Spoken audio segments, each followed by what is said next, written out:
LinkedIn presents. Welcome to the Human Capital Innovations Podcast. We're your source for personal, professional, and organizational growth and development, where we share original research, explore industry trends, and interview executives and thought leaders from across the globe. We hope you join us often for practitioner-oriented content around all things related to leadership, HR, talent management, organizational development, and change management.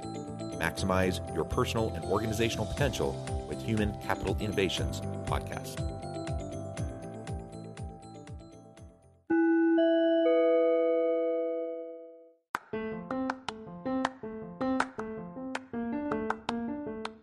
Do you enjoy the Human Capital Innovations Podcast?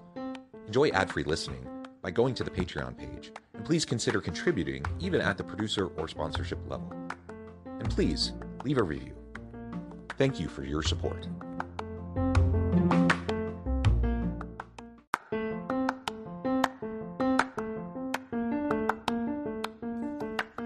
Welcome to the Human Capital Innovations Podcast. In this HCI Podcast episode, I talk with Jonathan Stewart about the 4 main traits to figure out your productivity personality.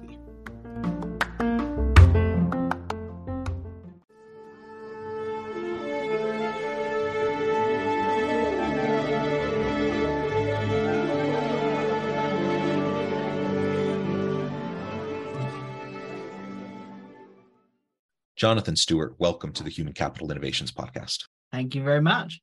It is a pleasure to be with you. You're joining us from the UK, and today we're going to be talking about 4 main traits to figure out your productivity personality. I think that's really interesting. Everyone has a different approach to how they do work, and sometimes we get a little bit too prescriptive and try to, claim that, my way is the best way. You read all these different books about, productivity hacks and all those sorts of things. And I think there's utility in all of that.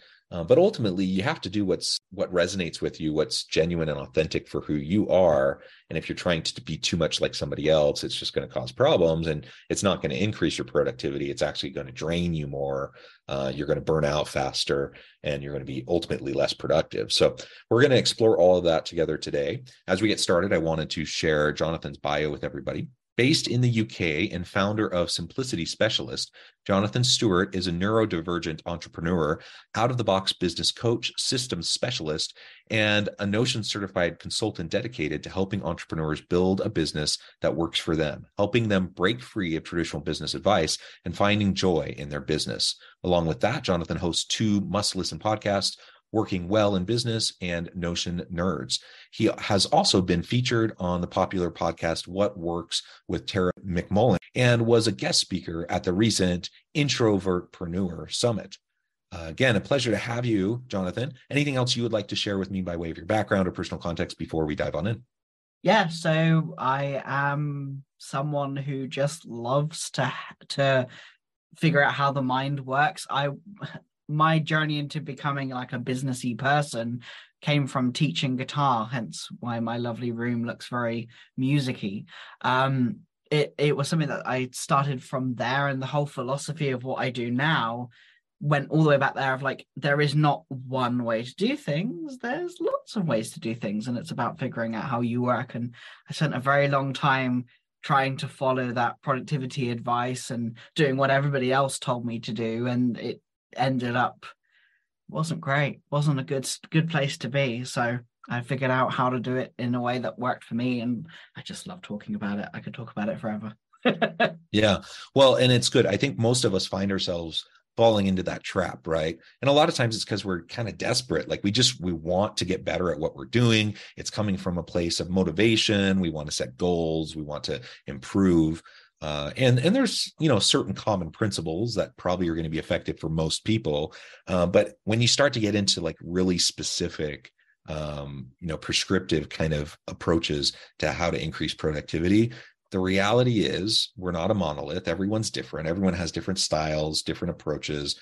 And we need to have some level of adaptability to be able to account for that. So I personally, I've been like that in the past too. And I found it very freeing when I realized that I get to chart my own path. Now, it can be also a little bit scary because now you don't have like a recipe for how you can be successful, but it also means now you're not tied down and now you can explore and you can try things and without judgment, right? And all of that has really been helpful for me. And ultimately over time, I've just found that I've been able to flourish because I haven't been held back, with kind of the expectations of what others might impose on me around how to work effectively, be effective, be productive, etc.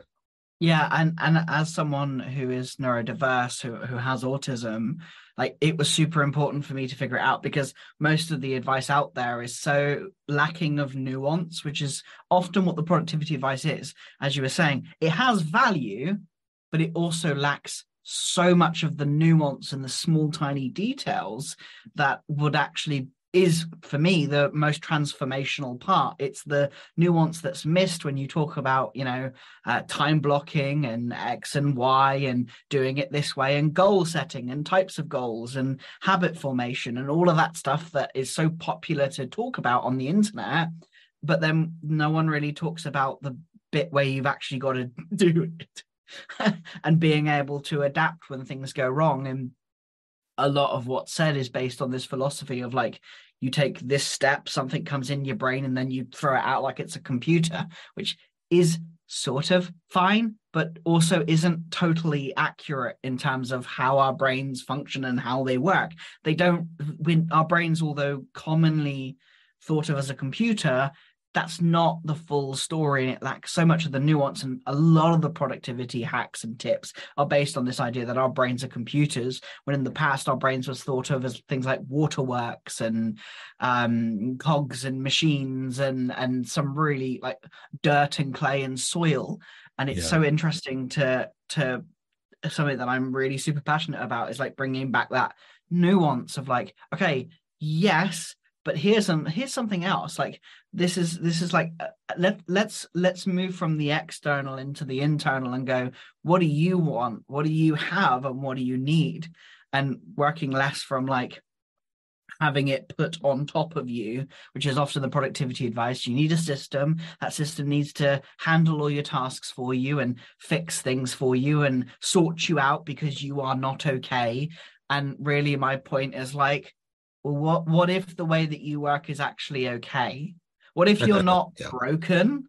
What if you don't need fixing? You just need to be able to know where you start from so that you can start from a place of actually knowing where to go. Because yes, as you were saying, it's absolutely terrifying when you're like, okay, cool, where do I even start? Okay, so this, British thing is talking to me going, well, you just, start from yourself and work from your way and the motivational speaking of it all, which is lovely and great, but how do you actually do it? And so that's what I've kind of dedicating my life to figuring out.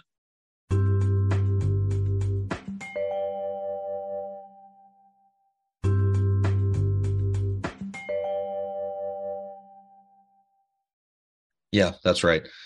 I think we're going to dive into this more and more as we go throughout the conversation. But laying that groundwork from the start, I think, is really helpful and gives everyone a framing for how we're going to be approaching the rest of the dialogue today. Now, I thought we could start from here on out talking about those four main traits. As we were preparing for this episode, you provided some resources and materials. I know that's something you talk a lot about, four main traits to figure out your productivity personality. First, what do you mean by productivity personality? And then what are those four main traits? And let's talk about those.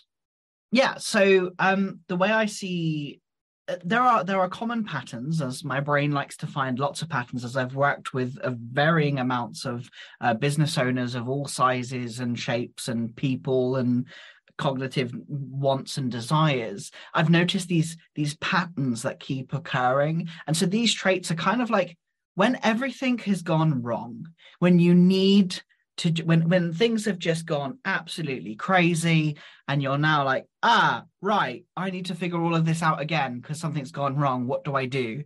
This is kind of like almost like a baseline that you can go from. It's not a box to stick yourself in. And what you may find as we go through each of the traits is that you're like, oh yeah, well, I sort of am like that, but I'm also like that. One of the things I find difficult with personality quizzes, which put me off making this in the first place, was like, yes, you're not just one of these. It's like you are a combination of these, and depending on the environment that you're in and the situation that you are experiencing right now, it very much is variable. But this gives you a chance to go, okay, cool. I'm feeling like this today. This is where I'm at. This is what my brain is doing. This is how my brain is interacting with me and the environment that I'm in. So here's where I can start from, so that there's always somewhere where you can just go, there you are. You're right there. I see you. I see you. I understand where I'm coming from. And then you're able to kind of build off of that, so you aren't just guessing all of the time.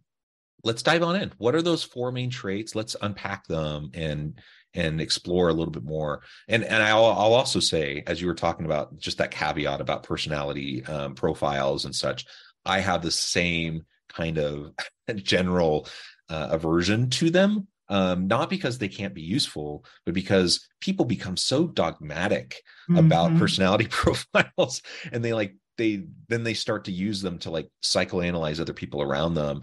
And they're just way too simplistic. Like if you can take them for what they are and have a self-reflective exercise, that's helpful. But if you start to become super dogmatic, that's not helpful. And so neither of us are advocating for that as we're talking about these traits or productivity personality. Yeah, so the first one is the one that I'm most familiar, because it's the one that I am often aligned with, and that is the perfectionist over performer. We all have these perfectionist traits, and it's often viewed as a negative of like, just get out there and get it done. But I love that I have a high threshold for quality, and I want to make sure that things are like in a way that helps me to do my very best work. And that's the first profile, that perfectionist over performer, the one who likes to really push the limits and go further. They're often the people who are thought of as workaholics, and they try to do too much, or they never take a step back, and they never rest, and they etc., of that person who just wants to always be at 150%, which is my brain a lot of the time. It's how I exist when I'm in my element. I'm like, oh, I love the attention to detail. I love this. A good example of this is I'm currently finishing off a write-up for a workshop that I'm about to run to do with like redefining simplicity as a neurodiverse business owner. And I'm writing it right now. And I'm like, oh, there's so much I want to talk about. There are so many concepts that I want to put in here. But of course, I have 30 minutes to do that. And so there's the perfectionist over performer going, I know that rationally I can't cover every single point of that, especially some of them are kind of complicated, like neuroscience and psychology. And although my audience like to go deep into kind of all those conversations and rabbit holes, but I know I've got to have that space and time to reflect. And so for me, my perfectionist over performer likes to just give an awful lot. And as I'm aware of that, I can be like, okay, cool. Am I over delivering to a point where I'm not happy, or is it to a detriment? And I'm able to go, cool, is my productivity, am I trying to do too much in my productivity? Am I trying to deliver everything all at once, all of the time? Or is it actually something like, okay, no, I actually want to be at this level. This is the level that I'm happy with, because otherwise I will just spiral out of control. And a lot of what I talk about is that awareness and just seeing stuff, seeing how you work allows you to work with what you do. And that relationship between seeing something and acting on it, there's a concept called perception and action coupling. And when the two go together, because that's how we actually operate, often it's seen as we see something, we do something, we see something, we do something. But really, as we see something, we're doing something in response to that. And then we're kind of going around in this kind of circle that allows us to understand the way we work. But perfectionist overperformer is the first one. Yeah, and I've certainly experienced that too. It's a temptation because it goes along, I think, with imposter syndrome. Like people don't want to be found out, and so they're going to work really hard, cross every T, dot every I, check and recheck everything, go above and beyond. I'm a big believer, under promise, over deliver. I think that's a good general principle as you're working, especially with clients and customers, or even internally within your organization. But if you get to the point where you're just perfectionistic, and the perfect robs progress, you're just not able to move forward. And we've all been in that situation, either as the person who's fallen into the perfectionism trap, or as the person who's been frustrated because we're not getting anything that we need because the person is too stuck in trying to make sure every last thing is perfect. I would much rather have something that's 80% there, get it quickly, be able to try it, iterate, and revise it on the fly. Build the plane while you're flying it. It may not be perfect. You're going to learn what doesn't work. You're going to tweak it. I'd much rather do that and build things and fix things as I go by experimenting and trying things and figuring out what works and what doesn't, than waiting for someone to, who thinks they might be able to get it perfect before they pass it along. The reality is it's still not going to be perfect because there's things they can't foresee. And so as perfect as it may be when they hand it off to you, chances are pretty soon you're going to have to go back and revise and tweak and pivot and all those things anyways. So why not just move into that in the first place? So just recognizing that within yourself and the tendency that you may have towards perfectionism in the work that you do, I think is really, really important. Also, recognizing perhaps how it might connect to a level of insecurity that you might have, or imposter syndrome, I think is also very helpful. So yeah, I think that's a really important one. And it also goes hand in hand with one of the things that I love that I'm studying now around dynamical systems theory and the concept of emergence, of like things emerge over time. And that, for my perfectionistic tendencies, has been really helpful, because what I found is, as I've learned that that's how my brain naturally gravitates when I'm struggling or things are in the way or whatever's going on, when things don't stay in the order that productivity dictates with the hacks and the tips, is like, you just do this and this and this and nothing else gets involved. I have 2 young children, both with additional needs. That does get involved a lot of the time. And so for me, that concept of like emergence and seeing things come out over time, and like, oh, so this is here, so I can now connect this with this and move this to here. And then I can use my like perfectionist tendencies in a way that's actually beneficial versus not, because these profiles are very much like, they are good as much as they are bad. It's not a binary of like, either you do this or you don't. It's not stuff you need to fix, it's stuff you need to know, and then you can use that. It's kind of tool in your toolbox that you can go, oh, cool, I know how to do this, I'm feeling really motivated, okay, let me press this button and turn on that desire to overperform and over deliver and excite my clients and make people happy. And then, oh, I suddenly have that motivation again. But for people who don't have those tendencies, if you don't have that tendency, then it doesn't matter how much you care. A lot of it's like, well, which is most important for you? Well, all of it's equally important, because I don't have that tendency to want to perfect everything. I just want to get it done and get it out. So that's not very helpful for me in getting things done, is it? And so that's where I love to play with the profile.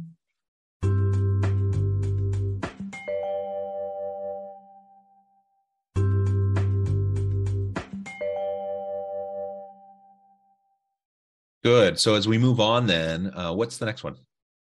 So the next one is the committed creative. So these are, I don't like the word dreamer, but these are the dreamers. They are completely outside of the box, and they're thinking like everything is about, their drive is about creativity. It's about really coming up with ideas and daring to think outside of the box and being able to like just create some amazing ideas that just others could not even think about. And the idea with a committed creative is their focus isn't on output like the perfectionist over performer. It's on like generation, it's generative, it's creating, it's bringing it out, it's just having a lot of fun with creating stuff. So the output doesn't really fit in with the common advice, which means when you're trying to build systems, traditional views of systems is it's output driven. It's very much, oh, you must get this done by this deadline, by this date, by this hour. And for a committed creative, that's not going to make any sense, and they won't be motivated by an outcome. They'll be motivated by the ability to create and be creative and to play with ideas, to problem solve. Committed creators are very much a problem solver, and a lot of entrepreneurs are kind of in that committed creative. They have a lot of that in them because they are problem solvers. They love to like make different things pull together, and less about the output and more about the joy of creation for them. Yeah. And that again is different for everyone. And I am a believer that everyone is creative. So a lot of times, we think about creativity kind of in a narrow way. Are you an artist? Are you a musician? Okay, great. Those are creative endeavors, but so are like so many things. And I don't care if you're, a writer, or if you're, doing something like this, like we're doing right now. I don't care if you're doing anything where you're developing materials, processes, where you're interacting with other people. Like there's so much creativity built in and embedded into all the things that we do every day. And we all, we talk about having innovative cultures, having innovative companies. That's built upon creativity. And if we can step out of our own way and recognize that, yeah, there's lots of different ways that creativity manifests. We want to create an environment where everyone can do creativity their own way. That's most effective for them. I think that's going to be really important and will lead to higher performing teams. Yeah, absolutely. And I think you caught a really good thing there. Like in terms of creative, it's not just the arts and that stuff. I found when working with certain people who were kind of had a high percentage of that trait, it was very much turning like their system or their productivity into like this dynamic and changing and evolving and playful space. So they weren't drawing everything or writing music about it. What they were doing was just playing in that space and having their things change every so often, or having that space to have a lot more freedom. Whereas the perfectionist over performer is very much like structured, this, and this. You have the committed creative is very much like just a free spirit. Once again, I don't like the language, but it's the best description of it. And being able to go, hey, this is fun, like this is, oh, I can try this. And to your point of like, it's not just the art and creative stuff. Like I love it when you're stringing words together. And one of the things that I'm really passionate about is etymology of words and thinking about what words have meaning, and meaning is not static. It is dependent on each individual. And that to me is a creative endeavor, because you look at the words and the etymology of a word and you're like, oh, that's interesting. I could interpret that in 8, 9, 10 different ways. And we have the emergence of AI tools and technologies that are coming out at the moment. And there is a lot of creative potential there from something that is just an autocorrect, and all it is just a generative bit of text. But what you can do with that, and having it as a more advanced autocorrect, one of the things that I've been enjoying with that is that the creative aspect of that, of being able to go, oh, you can do that, and then you can do that, and I can make this connection here and here, which is something that AI can't quite do yet. So that to me, of like being able to create and just, it's such a freeing process. And for me, even recently, I've spent a lot of my life going, well, I'm just not a creative person. I'm just not a creative. I don't do art things and art projects. But recently, I found, as I've been thinking more about what I want to do, it was about finding something that mattered to me. Going back to what I was saying earlier about like, what do I want and what do I have? Like, I want to achieve this, so I have these things at my disposal. So that allowed that creativity to come forward, and that to me is really exciting. Yeah, it is exciting. And now I know at the time we're running out of time, so maybe we can cover the last two a bit quicker. Tell us about number 3 and 4. Yeah, so the final two are the Pondering Rebel and the Generative Producer. The Pondering Rebel is the natural born leader. They have their ways, they follow what they do, and they are there for the little person, for the one. They are constantly focused on working in their own way. They have that fundamental grip on who they are, and they just work that way. Now, that can be beneficial and also a drawback for them. They may not be into the AI tools because, well, why would I?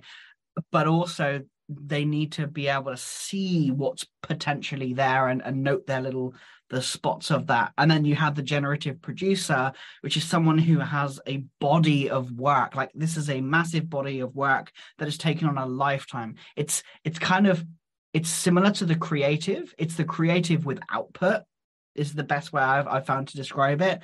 And they have a team around them to just keep bringing things out. But because they are now at a certain size, or they have so much to think about, often they get lost in the middle. And so it's super important when you're in that place of being a generative producer to also remember that you are part of that system, instead of it being just creative output, throw it out there. So those are the very, very brief look at those two. Yeah. Jonathan, this has been a lot of fun. Again, I know at the time I'm going to have to let you go here in just a minute, but before we wrap things up for today, I wanted to give you a chance to share with the audience how they can connect with you, find out more about your work, and then give us the final word on the topic for today. Yeah, sure. So you can find me at simplicity-specialist.com. And I talk about all this stuff and even more about creating things that work for you. And the thing to leave you with is starting from you. What would happen if, instead of you do what other people tell you to do, you start from what you want to do, and you imagine, hey, what if I'm not broken? What if there isn't a problem with me? What does that mean? What can I do? And where can I go from that? Well said, Jonathan. It's been a pleasure. I encourage the audience to reach out, get connected, find out more about what Jonathan can do for you. And as always, I hope everyone can stay healthy and safe, that you can find meaning and purpose at work each and every day. And I hope you all have a great week.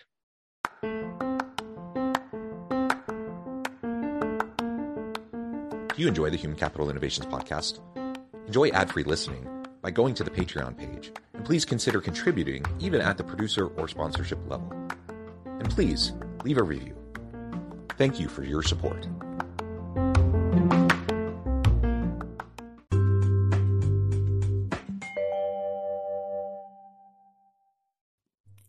Thanks again for joining us for this episode of the Human Capital Innovations podcast.